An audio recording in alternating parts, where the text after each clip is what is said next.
What's up, guys? I'm Uncle Freedom, coming to you on a glorious and well-deserved day off after about 3 weeks of hiatus. So, how's it going, man? It's good to be back. Good to see you guys as well. So first, man, I got a lot of messages, and I know everybody wants to know what happened, man. Like, where did I go? Okay, so if you guys remember, I kind of made a post about it on Instagram. I had a video that was what rifle bullets do. It was kind of demystifying the rifle bullets in the manner in which I do, which I talk about ballistics. In doing that video, for whatever reason, YouTube decided that me talking about it, not showing it, not shooting gel, not showing a firearm or anything, they decided that that was 100% forbidden. I could not do it. And that video was taken down by them. I received a strike for it.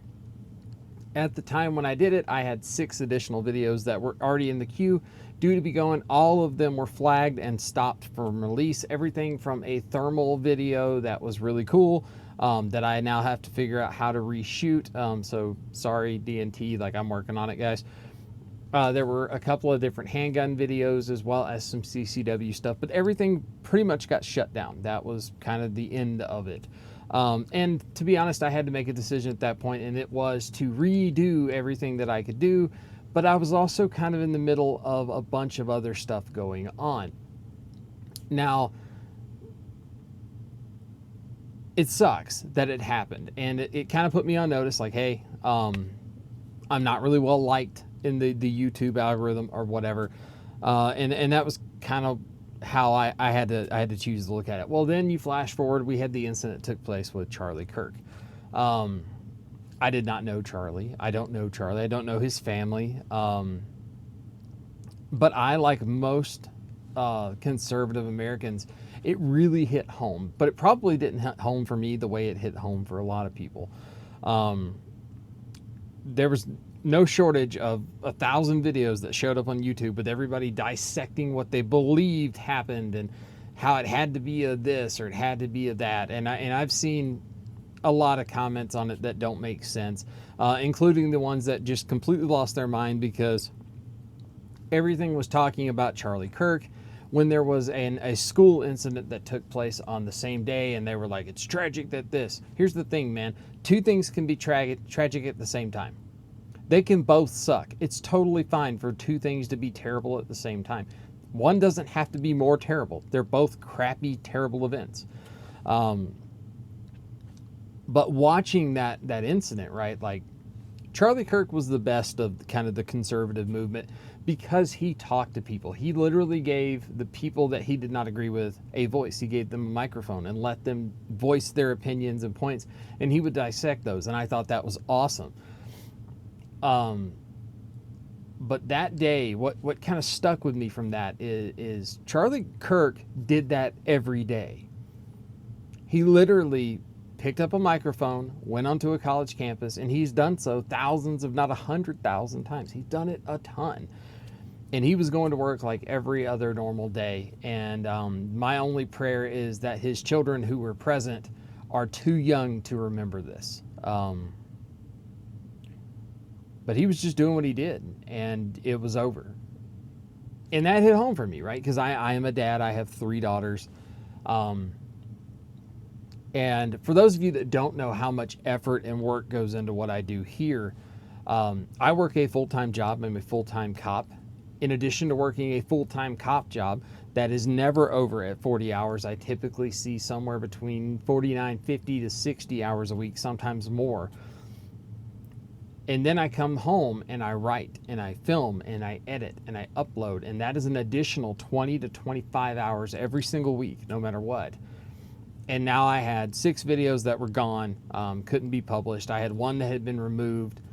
And I was staring at all this stuff that I had to do time-wise. And what I elected to do was spend some time with the family. Because I know somebody's going to talk about being a cop is not a dangerous thing. Here's the deal, man. Like, being like, is every day as a cop legitimately like, oh my God, they're going to try to take me out? No. But I guarantee you, any cop you talk to, there's at least 2 to 3 incidents every night that hit the sketchy factor pretty high, just because that is the nature of the beast, right? every time you stop a car at 2 a.m. and you walk up on their car, if that dude in the car decides it ain't the day he's going to go to jail anymore, that may be your last car stop ever. You're also standing on the side of a busy road, interstate, what have you, and flashing lights attract dumb drivers pretty consistently. So there was that thought, and I mean, I've done all the things I do as a cop, I do constantly, right? Like, I mean, whether that is entering a house or breaching a door and going in and taking out a bad dude, or taking down somebody or taking out a drug dealer, whatever, that is my life. And I understand and accept, like, the sketchy parts of my job. I just understand and accept those. And I understand that, you know, hey, because I work overnight, man, like, I see my kids first thing in the morning at school, because I am there doing school traffic, and, you know, I get to walk my kiddos in. It's really awesome. I stand out there, give high fives and stickers, man. It's the best part of my job. But it dawned on me, I think, after that if something went really wrong at my job for whatever reason, right, could just be a car wreck, my kids would never know. It would just be dad went to work and dad never came home again. And that sat wrong with me. And we loaded the family up and we went to the Black Hills, man. We took off and went to South Dakota, because that is my spirit place, man. Like, I am never happier than I am when I am in the mountains. So we took off, went to Hill City, Keystone, took the kids to the reptile gardens. If you are looking for a road trip, I highly recommend it. It's awesome. Kids got to pet giant tortoises. Went to the reptile gardens, went to the Cosmos Mystery Zone, went to the Gold Rush, or the Big Thunder gold mine, and did like a thing there. We went to Mount Rushmore, and then my kids blessedly were like, Dad, but we didn't go hiking. So I just pulled off on the side of the road and we went hiking for a while in the Black Hills, and it was absolutely amazing, and I desperately needed that time. Came back from that, back to work, but I had Modern Samurai, which those guys that are on Instagram saw the picture of me and Meanie had. We were in the Modern Samurai project together, along with a bunch of the people that we train with all the time.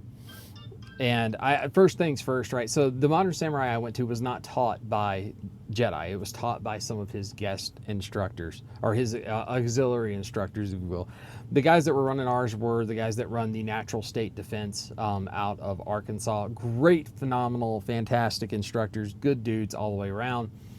And like, at that school, I had something happen to me that had probably not happened to me in years. I harp on people to find failure, push to failure, because that's where you grow at. And I had practiced the black belt standards dozens upon dozens of times. And it was so much so to the point that the Thursday before that class that started on Friday, I had met my time standards for every single drill. And some of those drills, like first shot, like one shot from the holster at 7, one shot at 25, and the 3-2 drill were just on lock. I didn't miss those drills, man. I was always there. I was well below time standards. But we showed up, and basically kind of what we did at this course, the first day of it is not very shooting heavy. And I'm not going to go really in depth as to like an after action review, because we are doing a special after action review video with Meanie Head and however many guys that were there I can get into one Zoom call, because it should be great. But doing that course, the thing I really took away, and one of the things I go to other courses for, is because I am hunting a better way to present information. Maybe it's a way that I don't know, a way I've never seen before, and the guest instructors, the instructors that were there doing MSP, were some of the best I have had a chance to hang out with. The jokes weren't great, but by God, they could shoot, they could demo, and they could explain, and that was kind of the big deal for me there. But something happened to me during that course. We had the standard run-of-the-mill stuff, right? Like, we had one guy whose gun went down, he lost his battery tray because that little screw came out of his holocene. He ran my COA for the first day. I had another gentleman who was running a SIG Romeo X optic, and all the solder points inside of the Romeo X broke loose, and the dot was complete and utter trash. And he ran a Shadow Systems of mine for the remainder of the course. And actually ran my spare Blue Alpha gun belt with like my like holsters, everything. He just got the whole rig, and I was like, go forth and do the Lord's work, right?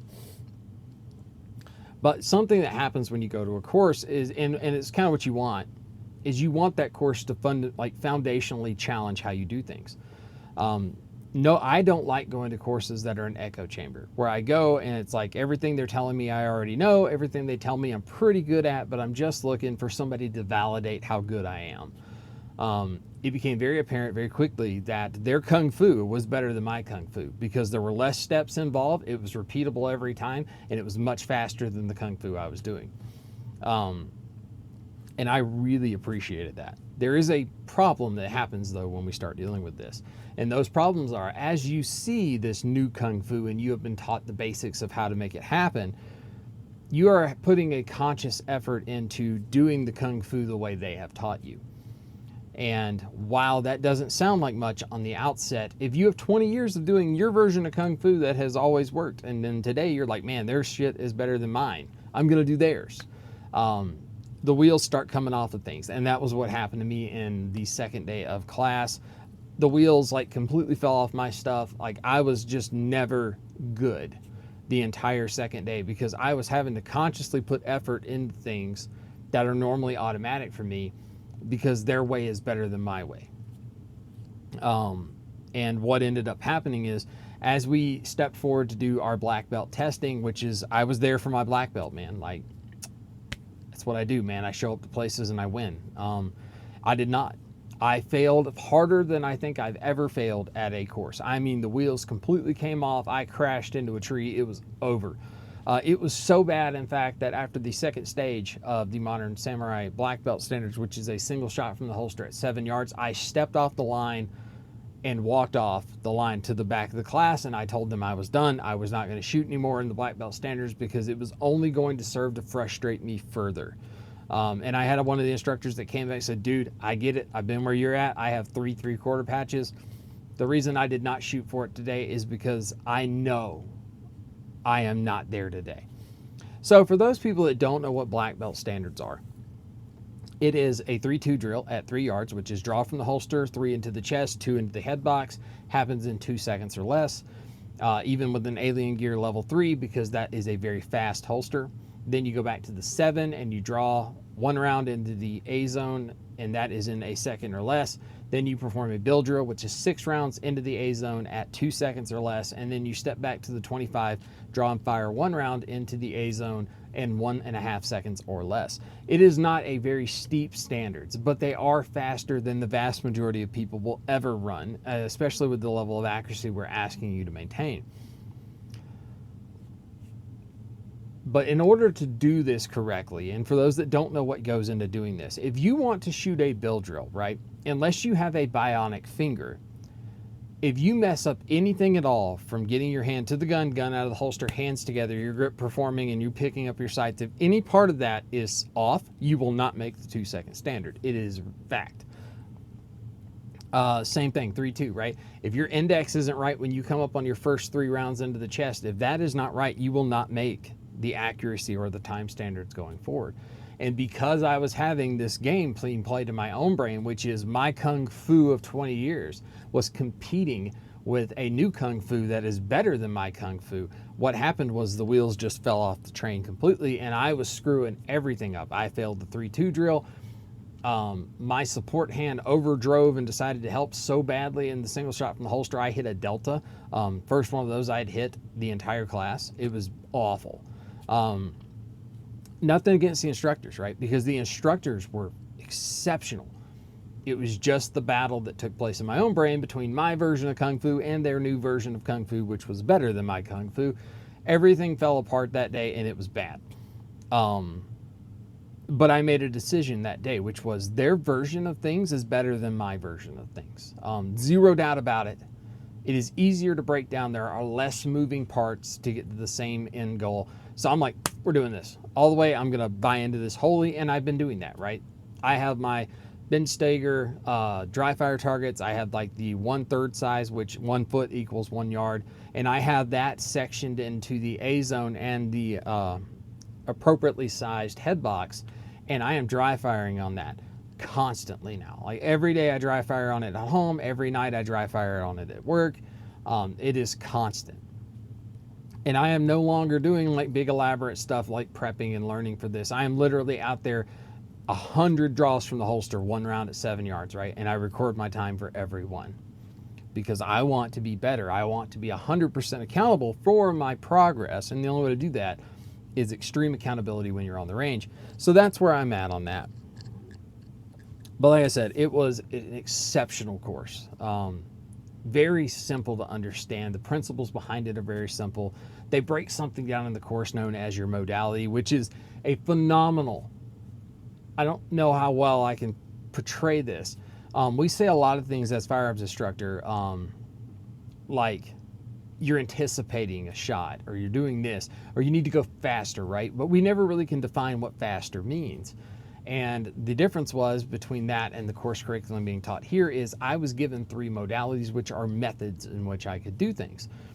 One was an 80-20, which is 80% of the way out, I slow down, hit the brakes, and I get my sight picture and I break shots, right? That is a more precise patient modality, right? Things like patient, impatient, like that is a lot better than saying things like anticipation, right? Because you know what being impatient looks like. Then we had a 90-10 modality, which is a quick pace of things. This is an impatiently moving thing. We are looking for a not stable dot, a very streaky dot, but the dot is in an acceptable level that we can hit. And you are, the last 10% of your press out is where the brakes come on for you to break that shot. And then we have the 95-5 modality, which is not actually you slowing down. It is a mental break before you break the shot. Awesome. Love it. It was so easy to understand the way that was done. I went back and started applying it to everything I teach because it is so much easier for me to make what I am saying make sense because of those 3 modalities. It was awesome, right? Their standard on how you speed everything up is not in your trigger finger, and I love that. And like I said, it's just one of those things that their way of defining and explaining things was so much easier than the way I've done it. It is going to become how I do things. And that's a big deal as an instructor. And there is a video coming up on the heels of this being recorded immediately following it. That is some instructor red flags, right? So everybody wanted a follow-up to my top 10 uncomfortable truths about firearms instructor. And I felt the best way I could do that, because some of the other questions I get are, what does a good instructor look like? And what are some courses you would recommend? I got you, fam. I got a top 10 things you need to be watching for, right? If these things show up, it's probably not a good idea to give them your money. Some things you should be looking for or hearing about when you're listening to other people talk about the course. And then some courses that I just think are worth their money no matter what. If you can go to them, because they're absolutely worth your time, money, and ammunition. So I'm getting ready to do that video immediately following this. I have 14 videos written at this point, so I'm going to be going on a marathon, right? Not a lot of outfit changes, lots and lots of me talking to this camera so that I can start getting videos up. Something you should be aware of. I am actively watching YouTube and what happens with my videos now. If I start getting stuff pulled again, then what will end up happening is there will be maybe 2 videos a month total that show up on YouTube, and 6 videos a month that go onto Patreon. The people that have been in Patreon for a while have stuck by me and helped support what I do here with very little from me in the back end, right? I am in Discord. I talk to people. I am a lot more available to you on that side of the house. But it's time to give them more. And I had long made the decision that I was going to start releasing half of the videos that I recorded strictly to be Patreon only, and then those videos would end up on YouTube a month or 2 months later. But then I started getting strikes, things stopped going through, and I figured it was probably about time to make a change. It just feels like it's time to do that, to let them have it. So what do we have coming that you guys have to look forward to? Oh man. So here's a list of some of the stuff that I've got. So I have that BCM, right? The BCM, the new Mark II rifle. That review is done. The time on the range is done. The XF Pro time is done. I am currently awaiting the XP Pro Comp version from Fusion Firearms. I can't wait for that. The remainder of the CCW series. So we're going to get into carry positions, holster selection, things like we're going to have to go into revolvers versus semi-autos, right? That is its own video, because I think you're going to be surprised about how I sit on a lot of that. Another one that'll lead into that will be, are revolvers obsolete? The short answer to that is no, but the why is probably going to get your attention, because that, again, is what I do. We're also going to do, at the request of a lot of people, we're going to start moving into some entry stuff, because people were curious about that. We're going to talk about the basic 4 methods of entry that I would do. We're going to talk about what those things entail, and we're going to talk about how they can apply to you. But one of the big ones where it'll apply will be in things like covert entry. When we start talking about covert entry, we're talking about things like lock picks, surreptitious entry into a building, defeating locks, bypassing locking mechanisms altogether so you don't have to fool with it. All that stuff is coming in. I have a new pistol caliber carbine coming from Griffin Armament, 16-inch PCC with a bunch of their mags, and we're going to do a new dedicated can for 9mm. I don't know which can, I haven't decided yet, but that's coming. It's going to be really cool because I've been wanting to run that. There's also the competition starting this coming month.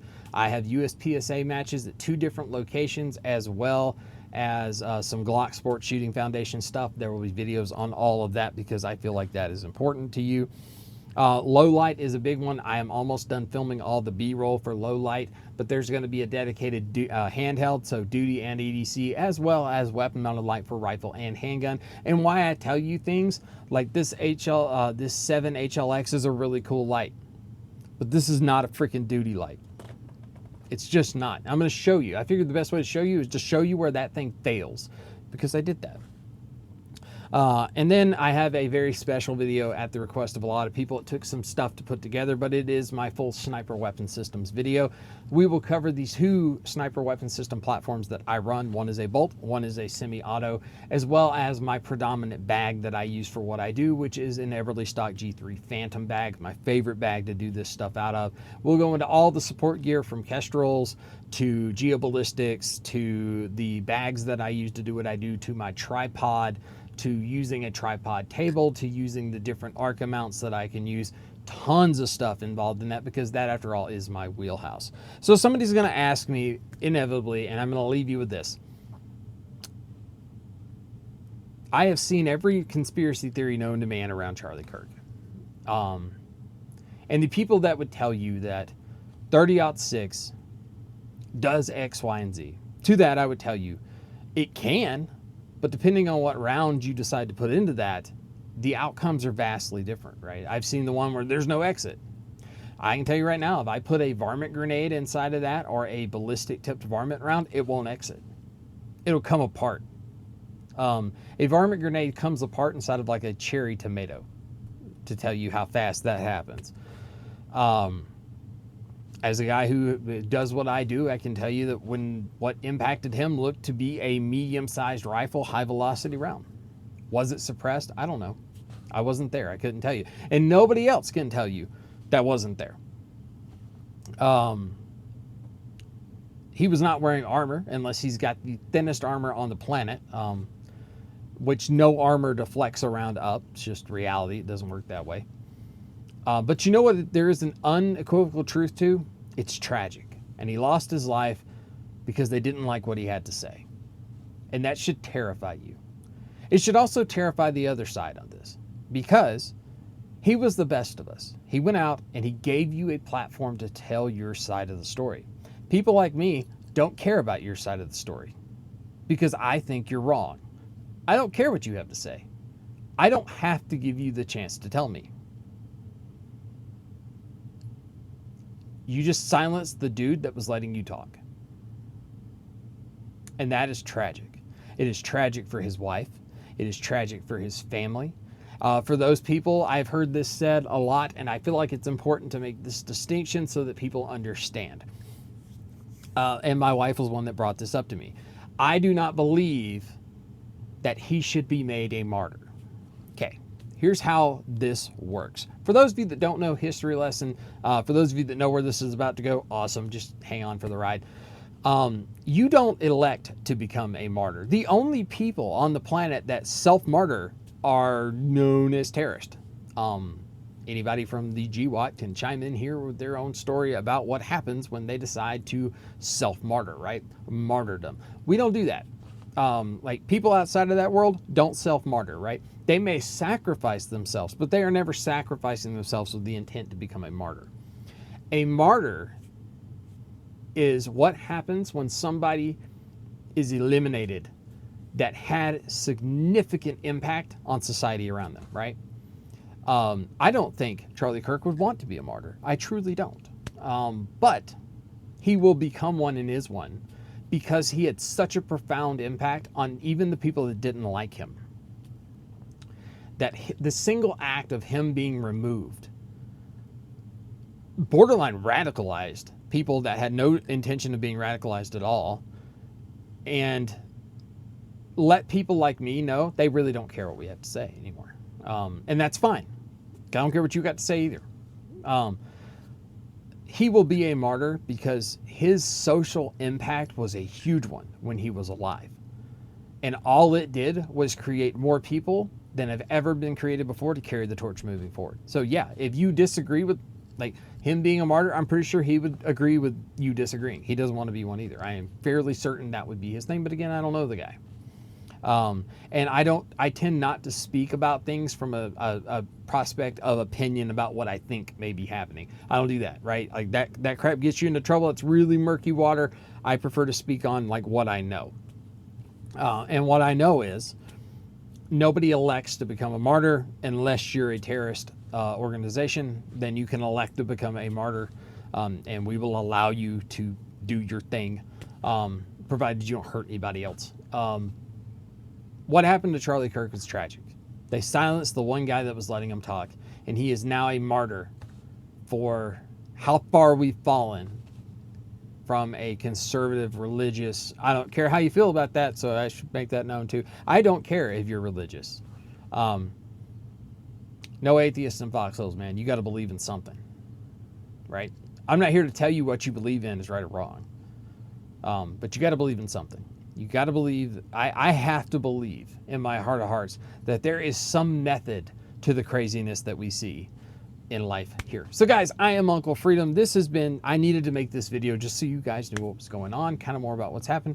So stay tuned, lots of stuff coming, man. I got a lot of filming to do today, and I have a stack of notebooks in front of me to help me get through it. So guys, no uniform changes today. Hopefully this helped you out. Go spend time with your loved ones. Go hug your babies, kiss your wife. Tell your mom that she matters. Tell your old man that he matters. And go be a better person. Be a better person today than you were the day before. But also do something today that ensures that if they cloned you today, you can kick your ass tomorrow. So guys, I am Uncle Freedom. Take care of yourself. Take care of each other. Until next time, I'll see you later.